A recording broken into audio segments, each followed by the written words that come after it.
ایسے آدمی کو بولا کرو ایسی کی تیسی تیری، حساب دے. جو انتظامیہ ہے نا محلے کی، اس کا فرض ہے جب بھی کوئی ٹرسٹ کھولے، رفاہی ادارہ کھولے، دیکھو قرآن کا حکم ہے.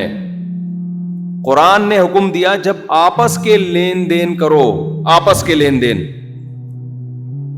تجارت کے، ان کو بھی لکھو، حساب کلیئر ہونا چاہیے. تو آپ بتاؤ زکاتوں کے نام پہ ٹرسٹ بنے ہوئے ہوں اور وہ آپ کو حساب دینے کے لیے تیار نہ ہو. اول تو بہت سے ٹرسٹ بنے ہی نہیں ہوتے. 4-6 یتیم بچوں کو لا کے رکھا اور نوٹ چھاپنا. مجھے اتنے فراڈی اس قسم کے مل چکے ہیں کہ اب میں بیزار آ گیا ہوں. ہر دوسرا آدمی لگتا ہے یہی کام کر رہا ہے. کوئی لندن سے آیا ہوا ہے سیلاب کے نام پہ نوٹ چھاپ چھاپ کے لندن سے چندے مانگ رہا ہے. اس سفر میں بڑے بڑے حرام خوروں سے ہمارا واسطہ پڑا ہے. مجھے کیش کرا رہے ہیں، میں بیٹھا ہوں پیچھے اپنے ٹرسٹ کی تصویر لگائی ہوئی ہے. او بھائی مجھے تو چائے پلانے کے نام پہ لے کر آیا، یہ پروموٹ کس کو کر رہا ہے؟ میں تو نہیں جانتا تیرے ٹرسٹ کو. یہ تو کیا کر رہا ہے یہ بیٹھ کے؟ یہ 2 نمبر ہونے کی علامت ہے یا نہیں ہے؟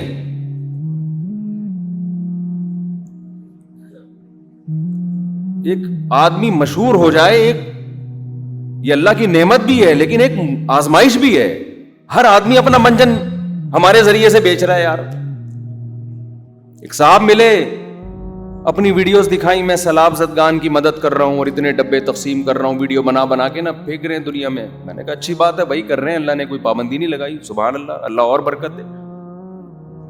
بعد میں تحقیق کی تو پتا چلا کہ یہی منجن ہے ان کا پیسے کمانے کا. مشہور لوگوں کے ساتھ سیلفیاں، تھوڑا سا ہمیں تو اپنی کراؤڈ میں پتہ ہی نہیں ہوتا آدمی کس کی چائے پینی ہے، کس کمبخت کی نہیں پینی، کس کے پائے کھانے ہیں، کس کمبخت کے نہیں کھانے. کون کمبخت ہمیں پائے کھلا کے اپنا منجن بیچ رہا ہے. کچھ ایسا دماغ بوکھلا گیا ہے سفر کے دوران. کون عقیدت میں ہاتھ چوم رہا ہے تو سچی مچی کے چوم رہا ہے، کون کمبخت اپنا منجن بیچنے کے لیے چوم رہا ہے. ایک آدمی آیا سفر میں، مفتی صاحب اتنی عقیدت ہے مجھے آپ سے، گلاس تلاش کر رہا ہے میرا کہ کس میں پانی پیا ہے مفتی صاحب نے. میں نے کہا یہ بچ کے رہو، اس کوئی بڑی فلم لگ رہا ہے مجھے. مفتی صاحب نے کس گلاس میں پانی پیا ہے، میں اسی گلاس میں پانی پیوں گا. میں نے کہا اتنی عقیدت اپنے باپ سے نہیں ہوتی کسی کو. تو پتہ نہیں کہاں سے مریخ سے آیا ہے. میں ہوشیار ہو گیا نا کہ اس سے بچ کے رہو. اتنی بڑی داڑھی، ایسے سرمے لگائے ہوئے ہیں. میں نے کہا یہ شکل سے فراڈی لگ رہا ہے مجھے. اس نے سرما کیوں اتنا ٹھوپا ہوا ہے کمبخت نے؟ تیری شادی ہو رہی ہے جو تو سرمے لگا کے آیا یہاں پہ؟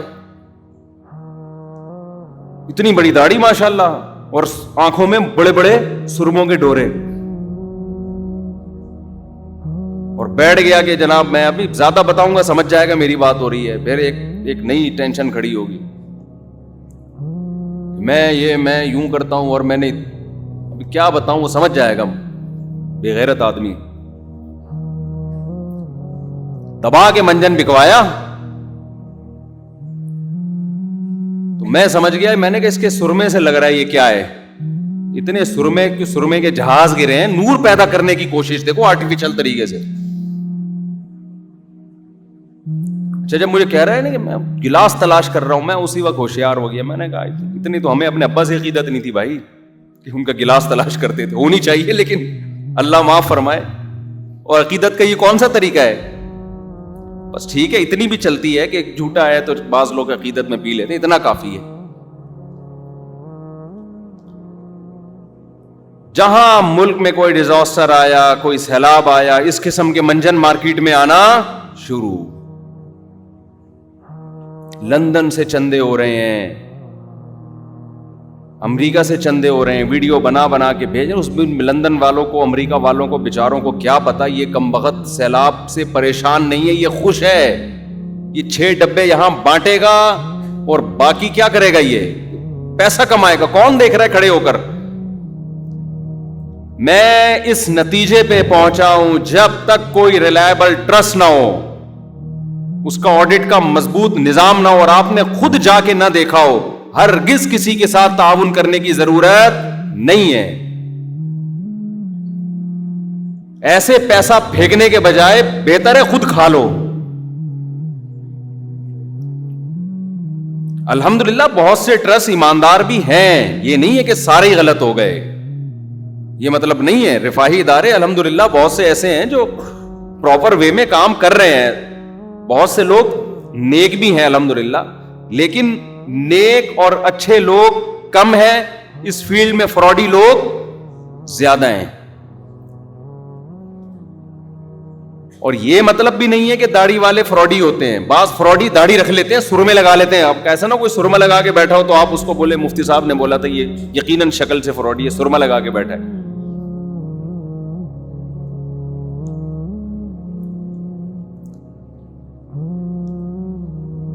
تو یہ بڑے ظالم ہیں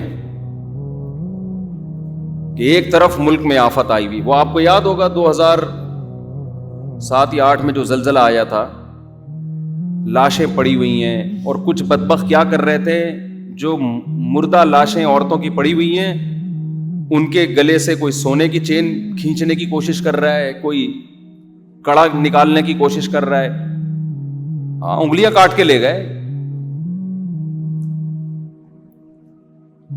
اللہ پہ اعتماد کرو بھائی, جو رزق عزت کے ساتھ مل جائے وہ سوکھی روٹی اس غیر اخلاقی حرکت سے 1000 گنا بہتر ہے. لیکن یہ فلسفہ جب سمجھ میں آئے گا جب دنیا کو مسافر خانہ سمجھے گا. یار جتنا عزت سے مل رہا ہے ٹھیک ہے, یہاں کون سا ہمیشہ رہنا ہے. جب مسافر خانہ نہیں سمجھے گا تو لوٹ کھسوٹ کی کوشش کرے گا. ٹرینوں کے حادثے ہوتے ہیں. ہمارے ایک دوست ٹرین میں آ رہے تھے, پرانی بات ہے, آپ کو یاد ہے ایک بہت بڑا حادثہ ہوا تھا ٹرین کا. اس میں کچھ تبلیغی جماعت کے لوگ آ رہے تھے. جماعت مجھ سے ملی, میری سلام دعا تھی ان سے. انہوں نے بتایا کہ ہم سے جو اگلا ڈبہ تھا نا, اس سے آگے انجن تک مکمل ٹرین تباہ ہو گئی تھی. یہ اذان دے رہے تھے فجر کی یا پتہ نہیں ظہر کی, اور اس سے آگے کے جتنے ڈبے تھے وہ سارے کہہ رہے ہم جب نیچے اترے تو ایسے پچکی ہوئی لاشوں کے انبار لگے ہوئے تھے. وہاں بھی کیا ہوا ہے, کچھ بدبخت لوگوں نے ان لاشوں کی جیب سے پیسے نکالنا شروع کر دی. الحمدللہ اچھے لوگ بھی ہیں, ایسا نہیں ہے. ہمارے ملک میں غیرت مند لوگوں کی بھی کمی نہیں ہے, جنہوں نے ان کو سہارا دیا, ان زخمیوں کے لیے کی فکر کی, ان کو کھلایا پلایا. لیکن جو اس طرح کے حادثات میں اس کی قسم پرسی سے فائدہ اٹھانا شروع کرتے ہیں, بھائی وہ اس کا اگر وہ مر بھی گیا ہے تو یہ اس کے وارثوں کا حق ہے, تمہارا تھوڑی ہے. یہ اس کے وارثوں تک پہنچاؤ.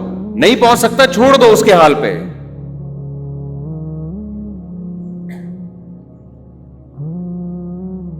وَلَا تَحْسَبَنَّ اللَّهَ غَافِلًا عَمَّا يَعْمَلُ الظَّالِمُونَ. اللہ کہتے ہیں غافل, اللہ کو غافل مت سمجھو جو کچھ ظالم کر رہا ہے. اللہ پوچھے گا, اللہ نہیں چھوڑے گا.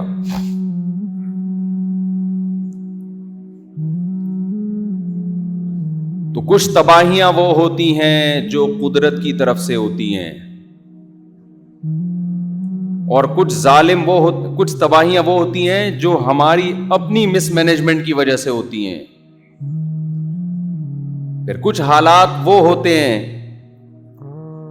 جن میں آپ غریب اور مسکین کی مدد کرتے ہیں, اور کچھ ظالم وہ ہوتے ہیں جو نہ صرف مدد نہیں کرتے بلکہ ان غریبوں کو کیش کراتے ہیں. میرے بھائی ہماری بہت بڑی ذمہ داری ہے کہ ہم ان لوگوں تک پہنچیں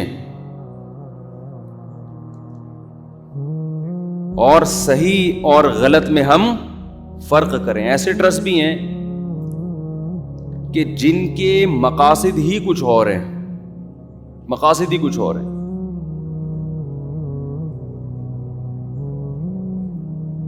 اسلام آباد یونیورسٹی کے ایک پروفیسر تھے, انہوں نے بتایا کہ وزیرستان میں ایک واقعہ ہوا نا کہ ایک لڑکی کو فیصلہ کیا گیا اس نے زنا کیا ہے تو ہم پتھروں سے مار کے اس کو ہلاک کریں گے, رجم کریں گے. تو انہوں نے بتایا کہ بہت سی NGOs ایک دم آواز اٹھائی انہوں نے کہ یہ عورت پہ ظلم ہے کہ اس کو رجم کیا جائے, یہ ظلم ہے, آواز اٹھائی. کہہ رہے ہیں علاقے کے علماء کی عدالت میں کیس چلا جو جرگے بیٹھتے ہیں, تو انہوں نے یہ فیصلہ کیا علاقے کے علماء نے کہ اس عورت پر جو گواہی ہے وہ مکمل نہیں ہے, شرعی لحاظ سے اس کی سزا بنتی نہیں, اور سزا معاف کر دی. این جی اوز کو خوش ہونا چاہیے تھا کہ بھائی ہمارا مقصد حاصل ہو گیا, ایک عورت آزاد ہو گئی. تو پروفیسر بتا رہے تھے خوش ہونے کے بجائے ان کے سب کے چہروں پر پریشانی اور ٹینشن کے آثار. یہ کیا ہو گیا, کیا مطلب کہ اب ہمارا منجن, یہ منجن کا لفظ بڑا مزیدار ہے, اس کو یاد کر لیں. جب بھی کوئی ایسا کر رہا ہوں بولو منجن بیچ رہا ہے. اب تو میں ایسا ہو تو کوئی ملنے آ رہا ہوتا ہے منجن بیچنے آ رہا ہے, یہ ہمیں چال سے اندازہ ہو. کچھ تو زیادہ تر تو الحمدللہ عقیدت میں ہی ملتے ہیں, کوئی بدگمان. یہ مطلب نہیں کہ جو بھی ملنے آ رہا ہو تو میں بدگمان ہوں کہ منجن پہ, اس بیچارے کو ہم سے کیا واسطہ. وہ عقیدت محبت میں ایک آدمی مل رہا ہے, ہم تو اس لائق نہیں ہے کہ لوگ ہم سے عقیدت کریں. وہ بیچارہ کر رہا ہے, وہ اس کا اپنا ایمان ہے. لیکن منجن بھی الحمدللہ بکتا. یہ لفظ یاد رکھ لیں کہ منجن بیچ رہا ہے. آ جائیں گے آپ کے پاس بڑی بڑی داڑھیوں میں, یتیم خانہ کھولا ہوا ہے فلانا. اب جا کے تحقیق کرو یار کہ اتنا نیک کہ یتیموں کا اتنا خیال اس کو. اور ایسے لوگوں میں بہت سو نے اپنی بہنوں کی وراثتیں کھائی ہوئی ہوتی ہیں, اپنے یتیم بھائی کا مال کھایا ہوا ہوتا ہے. تجھے اپنے گھر کے یتیم کی فکر نہیں ہے, تو محلے کے یتیم تو نے لے کے پالے ہوئے ہیں. تو قرآن کہتا ہے کہ آپس کے لین دین کو صاف رکھو, آپس کے لین دین کو. یہ زکوٰۃ صدقے فطر اس میں بدگمانی سے بچانا ضروری ہے, خوب سمجھ لیں. دیکھو نبی صلی اللہ علیہ وسلم ایک خاتون کے ساتھ تنہائی میں کھڑے ہوئے, کسی صحابی نے دیکھ لیا, آپ نے ان صحابی کو بلا کے فرمایا کہ یہ میری زوجہ ہیں, ایسا نہ ہو تمہارے دل میں میرے بارے میں خیال پیدا ہو جائے. انہوں نے عرض کیا یا رسول اللہ آپ کے بارے میں کون بدگمان ہو سکتا ہے. نبی نے فرمایا یہ تمہارے ایمان کا مسئلہ تھا, اگر ذرا سی بدگمانی آ جاتی تمہارا ایمان ختم ہو جاتا. ہمارے پیغمبر نے تو یہ نہیں کہا کہ مجھ پہ کون ہوتا ہے کوئی شک کرے مجھ پہ. آج آپ کسی سے پوچھ لیں کہ حضرت یہ کیا ہو رہا ہے, یہ آپ سائیکل سے ایک دم لینڈ کروزر پہ کیسے آ گئے, اگر اس کا کوئی رفاہی ادارہ ہے نہیں ہے تو آپ کو کسی کے ذاتی معاملات سے کیا. میں یہ نہیں کہہ رہا کہ ساری دنیا جا کے پوچھے, جو علاقے کے لوگ ہیں یا انتظامیہ ہے اس کا تو فرض بنتا ہے نا پوچھے. ہمارے ایک استاذ ہر سال حج کرتے تھے, اور کسی مدرسے کے منتظم بھی تھے وہ. اب منتظم بھی ہے, ہر سال حج بھی کرے, تو بدگمانی ہوتی ہے کہ ایسا تو نہیں مدرسے کے چندوں سے بھائی لوگ حج کے لیے تھوڑی دیتے ہیں. اچھا یہ خوب سمجھ لو, مولوی کا شیطان بھی مولوی ہوتا ہے, یہ ہم نے علماء سے ہی سنا ہے. وہ اس کو نا ہیلے سکھاتا ہے. ایکچولی میں حج مدرسے کے چندے سے اس لیے کر رہا ہوں کہ میں جب حج پہ جاؤں گا تو مجھے روحانی قوت ملے گی. یہ سب مولویوں کی بات نہیں کر رہا, علماء سے بدگمان نہ ہو. کام میں پہلے میڈیا بہت علماء کے خلاف پروپیگنڈا کر رہا ہے. مولوی فراڈی نہیں ہوتے, فراڈی لوگ مولویوں کا روپ اختیار کر لیتے ہیں. ہم نے علماء کے ساتھ وقت گزارا ہے الحمدللہ. ہم نے علماء میں جتنا تقویٰ, للہیت اور سخاوت دیکھی ہے اتنی مجھے کسی اور میں نظر نہیں آئی, کم از کم میں نے تو نہیں دیکھی. لیکن اس کا یہ مطلب نہیں ہے کہ جو بھی داڑھی رکھ لے, جو بھی ٹوپی پہن لے بس وہ, یا کسی بزرگ کا بیٹا ہو. یہ بھی اتنا بھی لوگ دیکھتے ہیں حضرت جی کا بیٹا ہے. بھائی نوح علیہ السلام کا بیٹا تو کافر تھا, کسی کا بیٹا ہونے سے تھوڑی پتہ چلتا ہے. معاملات تو سب کے لیے, اصول تو سب کے لیے ایک جیسے ہیں. بیٹا ہوگا, باپ ہوگا, پھپھا ہوگا, چاچو ہوگا, یہ اس کا ہیڈک ہے, ہمارا ہیڈک نہیں ہے. وہ ایک امام صاحب جو تھے نا, وہ کیا کرتے تھے, وہ پیسوں کے معاملات میں بہت دو نمبری کر رہے تھے. تو ایک مقتدی نے بول دیا ان کو کہ بھئی آپ کیا کر رہے ہیں, اور زیادہ ڈیٹیل میں جاؤں گا تو پھر لوگ سمجھ جاتے ہیں کس کی بات ہو رہی ہے. میں بہت مبہم باتیں کر رہا ہوں. میرے کلپ ہر جگہ پہنچ رہے ہوتے ہیں. اپنے کسی ریلیٹو کے بارے میں کوئی بات کرتا ہوں, ان کا فون آ جاتا ہے, یار تم نے ہماری بات ممبر پہ بیٹھ کے کر دی. اب مجھے بہت ہی مبہم انداز میں بات کرنی پڑتی ہے. تو وہ انہوں نے کہہ دیا کہیں امام صاحب سے کہ حضرت یہ کیا ہے, تو امام صاحب جوش میں آ گئے, میں تیرے خلاف بددعائیں کروں گا. انہوں نے کہا حضرت الٹے ہاتھ سے نا رات کو آخری وقت میں اٹھ کے ذرا کر لیا کریں تاکہ ایک ہی دفعہ میں آپ کو تسلی ہو جائے. ٹھیک ہے نا. یہ منجن, وہ منجن تو انہوں نے نہیں کہا, یہ تو ابھی ایک لفظ ایجاد ہوا ہے. ویسے تو بہت پرانا ہے لیکن پروموٹ, جیسے انڈا موڑ دنیا میں پہلے کوئی نہیں جانتا تھا. میں دنیا میں جہاں بھی جا رہا ہوں لوگوں کو کراچی میں انڈا موڑ کا الحمدللہ, انڈا موڑ والوں کو چاہیے مجھے پیسے دیں اس کے. حقیقت ہے. کوئی بھی, میں خود نہیں جانتا تھا, کراچی میں اتنے سال سے رہ رہا تھا, مجھے نہیں پتا تھا انڈا موڑ کا. جب سے میں آیا ہوں الحمدللہ ساؤتھ افریقہ کیا تنزانیہ کے جنگلوں میں شیر اور چیتے کو بھی معلوم ہے کہ انڈا موڑ کہاں ہے.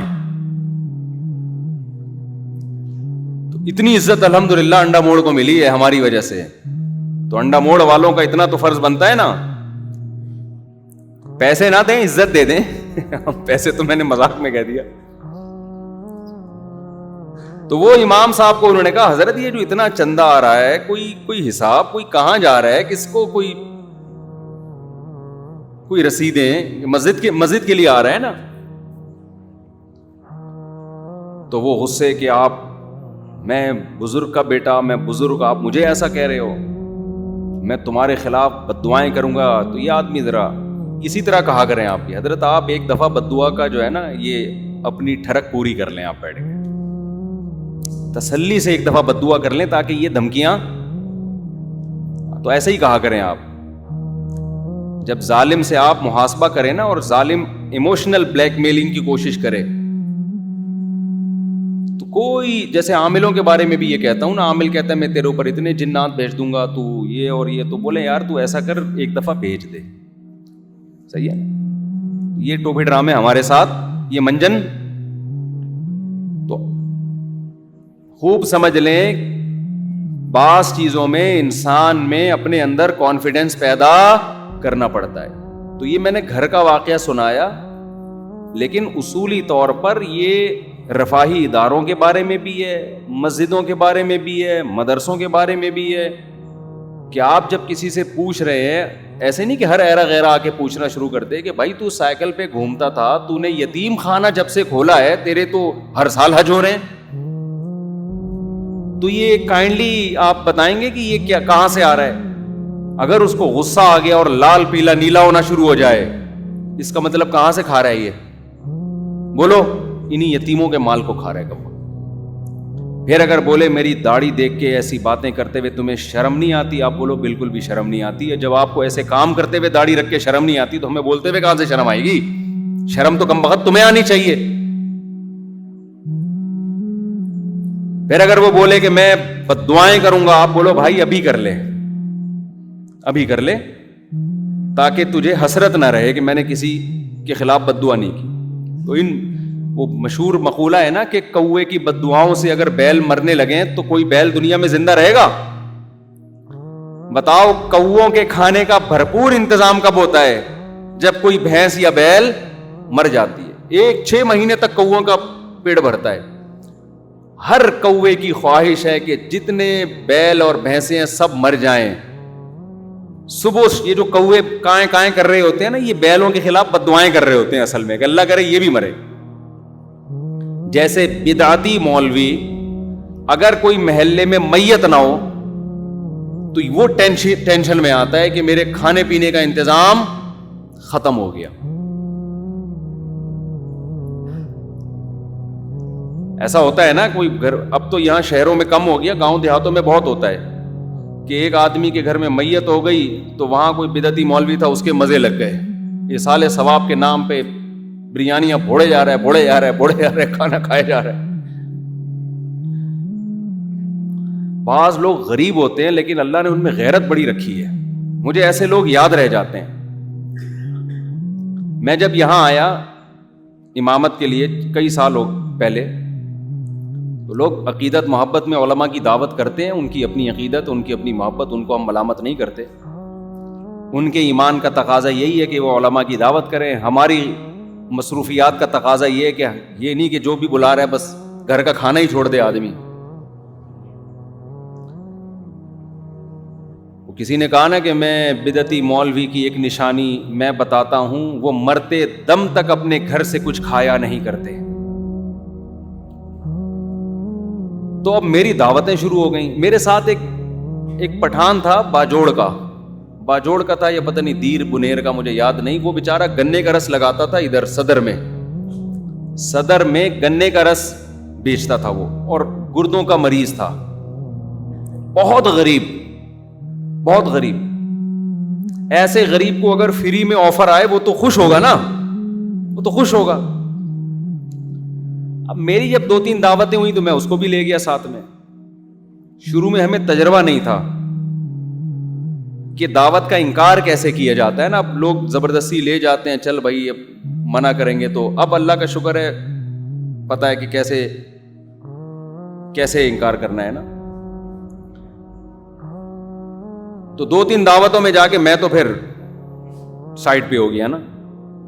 میں نے کہا بھائی ہمارا اب اس کے علاوہ کیا کوئی کام ہی نہیں ہے. اس کے گھر کے کوفتے اچھے ہیں, وہ پائے اچھے بناتا ہے, وہ بریانی اچھی بناتا ہے, تو وہ چپلی کباب اچھے بناتا ہے تو بناتا ہے بھائی. اب یہ تو نہیں کہ ہم اسی کام میں لگے رہیں. تو جس نے جو دعوت کر رہا تھا نا مسلسل, اس نے کسی اور مولانا صاحب کو پکڑ لیا. اس کا بہرحال ایک اچھا جذبہ تھا, اس کو تو میں نہیں کہوں گا. اس نے کہا یار میرے گھر میں کوئی نہ کوئی دیندار ہونا چاہیے دسترخوان پہ. اس کا یہ جذبہ تھا. اب کسی دوسرے مولانا کو پکڑا, وہ بار بار جا رہے ہیں اور یہ بھی ساتھ میں نا. تو ایک دن وہ مولانا بیچارے دعوت میں پہنچے ہوئے, یہیں بیٹھا ہوا مسجد میں پیچھے بیٹھا ہوا. میں نے کہا یار آپ نہیں گئے دعوت میں؟ کہتا ہے مفتی صاحب غیرت مند آدمی گھر پہ کے کھا کے جو خوش ہوتا ہے وہ دوسرے کے دسترخوان پہ خوش نہیں ہوتا. مجھے اتنا مزہ آیا اس کا یہ جملہ سن کے. میں نے کہا یہ مالدار ہوتا پھر مسئلہ نہیں تھا, اتنا غریب ہو کے بھی اب اس کو شرم آنے شروع ہو گئی ہے کہ یار ٹھیک ہے اگلا طیب خاطر سے دعوت دے رہا ہے, لیکن اپنے گھر کی سوکھی روٹی یہ دوسرے کے دسترخوان کی بریانی سے بہتر ہے. اچھا میری عادت ہوتی ہے ایسے خاندانی آدمی کو تلاش کر کے پھر اس کے ساتھ تعاون کروں. میں ایسے غیرت مند لوگوں کے ساتھ تعاون کرے انسان.